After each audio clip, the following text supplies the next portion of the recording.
Une fois qu'on a amplifié le morceau d'ADN en fait, qui nous intéresse par PCR, et bien on essaye d'extraire de l'information de ce fragment d'ADN avec des techniques assez diverses. On peut passer les produits PCR sur un séquenceur automatique pour déterminer des différences de taille qui vont jusqu'à une paire de bases. On peut aussi faire du séquençage, c'est-à-dire déterminer la séquence précise en fait, de nucléotides qui composent ce fragment.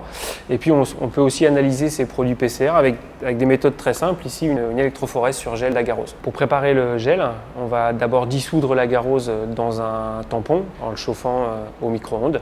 Pendant que l'agarose chauffe au micro-ondes, on prépare le moule du gel avec les peignes qui vont créer des puits dans lesquels on va charger les échantillons. Une fois que le gel est coulé, il n'y a plus qu'à attendre qu'il refroidisse et qu'il se solidifie. Une fois que le gel est prêt, on le place dans la cuve d'électrophorèse, donc il est immergé dans un tampon de migration. Ensuite, on charge les échantillons, c'est-à-dire qu'on dépose nos produits PCR dans les puits du gel. Pour qu'on voit bien en fait, où on dépose les produits PCR, eh bien, on les mélange à une solution verte ici, qui en plus est assez dense et va permettre en fait, aux produits PCR de descendre bien au fond des puits du gel. Et puis on lance la migration, donc ici 100 volts pendant 30-40 minutes. Le principe de l'électrophorèse, c'est qu'en fait on va faire passer un courant électrique dans le gel d'agarose et puis les molécules d'ADN qui sont chargées négativement vont avoir tendance en fait à migrer vers le pôle plus, donc vers le bas du gel. Et ces fragments d'ADN vont migrer d'autant plus vite qu'ils sont de petite taille. Une fois que la migration est terminée, on récupère le gel, on le sort de la cuve d'électrophorèse et on le dépose dans un bain qui contient une molécule qui va se fixer en fait sur l'ADN.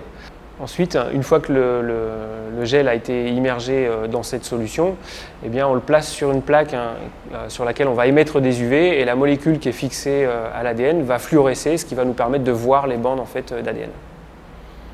Alors ces gels d'agarose, ils nous servent à plusieurs choses.